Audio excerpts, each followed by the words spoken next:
ಶಾಬಾಷ್. ಅಂತೂ ಹರಸಾಹಸ ಪಟ್ಟು ನಾನಿದ್ದ ಸ್ಥಳ ಪತ್ತೆ ಹಚ್ಚಿ ಬಿಟ್ಟಿರಿ. ಏ ಮಿಸ್ಟರ್, ನಿನ್ನಿಂದ ಶಬಾಸ್ಗಿ ಹೇಳಿಸ್ಕೊಳ್ಳಕ್ಕೆ ನಾನೇನು ಬಂದಿಲ್ಲ. ಮರ್ಯಾದೆಯಿಂದಲೇ ಕೊಟ್ಟು ಬಿಡು ಹಣ ತುಂಬಿದ ಸೂಟ್ಕೇಸ್ ಅನ್ನು. ಸೂಟ್ಕೇಸ್?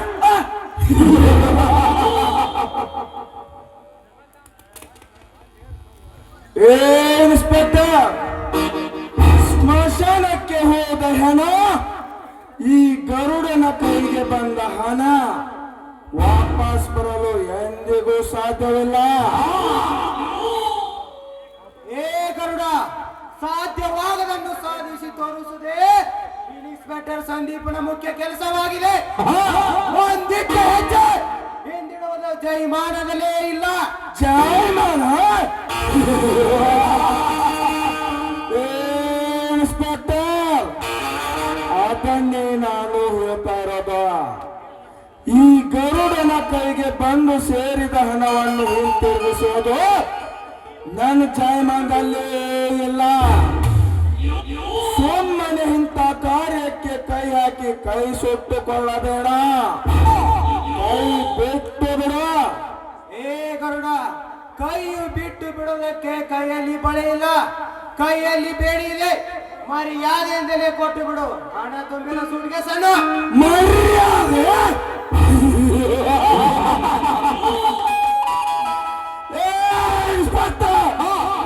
ಮರ್ಯಾದೆ ಎಂಬ 3 ಅಕ್ಷರ ಪದ ಮರೆತು ಮೋಸವೆಂಬ 5 ಅಕ್ಷರ ಪದ ಮೈಯಲ್ಲಿ ಮೂಡಿಸಿಕೊಂಡು ಮನುಷ್ಯತ್ವ ಇಲ್ಲದ ಈ ಮರುಭೂಮಿಯಲ್ಲಿ ಮಹಾರಾಜನಂತೆ ಮೆರೆಯುತ್ತಿದ್ದಾನೆ ಈ ಮರ್ಡರ್ ಗರುಡ.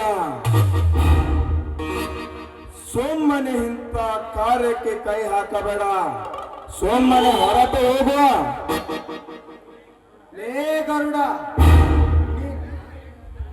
ಮರಳಿ ಮನೆಗೆ ಹೋಗುವುದಕ್ಕೆ ನಾನೇನು ಮೂಡನಲ್ಲ. ಈ ಸಂದೀಪನ ಹೆಸರು ಕೇಳಿದ್ರೆ ಇಡೀ ರೌಡಿ ಅಡ್ಡಾನೆ ಕಡೆಗಡೆ ನಡೆಯುತ್ತದೆ.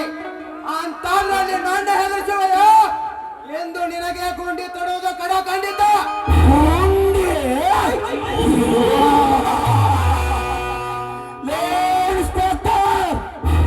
ಗುಂಡಿ ತೋಡುತ್ತೇನೆಂದು ಬಂದ ನಿಮ್ಮಂತದೆಷ್ಟೋ ಗಂಡುಗಳು ಜೋರತ್ತು ಬಂಡಿ ಹೂಡಿ ನೋಡ್ಲಿಕ್ಕೆ ಹೋಗಿದ್ದಾರಲ್ಲೇ ಆ ಜೋಗ ಜಲಪಾತದ ಗುಂಡಿ. ಸುಮ್ಮನೆ ನನ್ನ ವಿಷಯದಲ್ಲಿ ತಲೆ ಹಾಕಿ ಕೈ ಸುಟ್ಟಬೇಡ. ಇದು ನನ್ನ ಅನುಭವದ ಮಾತು. ಏ ಗರುಡ, ನಿನ್ನಂತ ಮಂದ ಬುದ್ಧಿ ಮಾನವನಿಂದ ಹೇಳಿಸಿಕೊಳ್ಳುವ ವ್ಯಕ್ತಿಯು ನಾನಲ್ಲ. ಬರೀ ಬಾಯಿ ಮಾತಿನಿಂದ ಹೇಳುತ್ತಾನೆ. ಬೇರೆ ಇಲ್ಲವಾದರೆ ಏನ್ ಮಾಡ್ತೀಯಲ್ಲ? ಬುದ್ಧಿ ಹೇಳಿ ನಾಡು ಬೀದಿಯಲ್ಲಿ ಮೆರವಣಿಗೆ ಸಮೇತ ಕರೆದುಕೊಂಡು ಹೋಗಬೇಕಾಗುತ್ತದೆ ಸ್ಟೇಷನ್ಗೆ.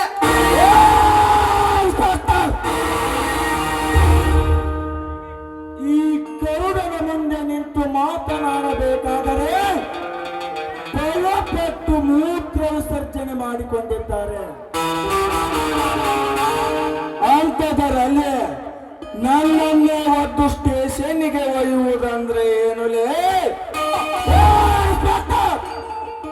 ಸುಮ್ಮನೆ ಈ ನನ್ನ ಲಾಂಗಿಗೆ ಆಹುತಿ ಆಗಬೇಡ ಮಗನ, ಸುಮ್ಮನೆ ಹೊರಟು ಹೋಗುವ. ಲೇ ಗೂಂಡಗರುಡ, ಕಾಕಿ ಬಿಚ್ಚಿ ರೌಡಿತ ಮಾಡುವಲ್ಲಿ ಮಾಪನ. ನನ್ನ ಪಿಸ್ತೂಲಿನಿಂದ ಸತ್ತು ಹೋಗಬೇಡ, ಸುಮ್ಮನೆ ಕೊಟ್ಟು ಬಿಡು ಹಣ ತುಂಬಿದ ಸೂಟ್ಕೇಸ್ ಅನ್ನು. ಹಾ ಇನ್ಸ್ಪೆಕ್ಟರ್, ಕೊಡ್ತೇನೆ.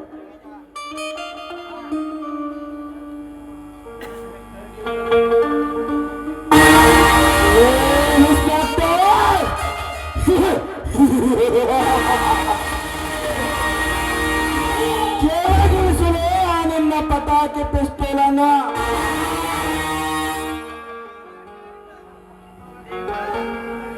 ರೌಡಿಸಂ ಮಾಡೋದ್ರಲ್ಲಿ ನಿಮ್ಮ ಅಪ್ಪ ನಾನು.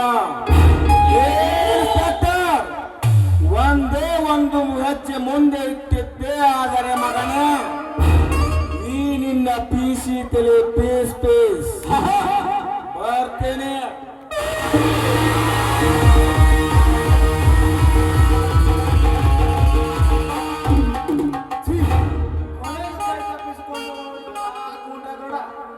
ಕಮಾನ್ ಫಾಲೋ ಮೀ